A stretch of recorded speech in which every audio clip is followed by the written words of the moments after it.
How to sign out of Netflix on TV. Hello everybody, welcome back to my channel. This is me Bipin Basnat, and today I'll guide you on how you can sign out of your Netflix on TV.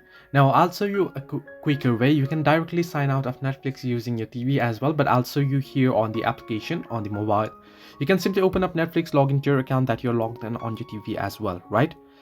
Once you're logged in and head into your profile, you're gonna simply tap on My Netflix option at the bottom right corner of your screen. And here you wanna tap on the hamburger icon or the three horizontal line icon at the top right corner. From here you wanna tap on account and you wanna head into your account settings page there. Under here, now you can see various options. Scroll down and you can see under security and privacy an option that says manage access and devices. Tap on it. Once you tap on it, you'll be able to see every single device your account is logged in on. If you have any TV there, you can simply tap on sign out and you'll get signed out from the TV as well. So this way you can sign out Netflix on TV. Hope this helped you. Do like and subscribe, and do not forget to leave a comment down below if you have any further issues.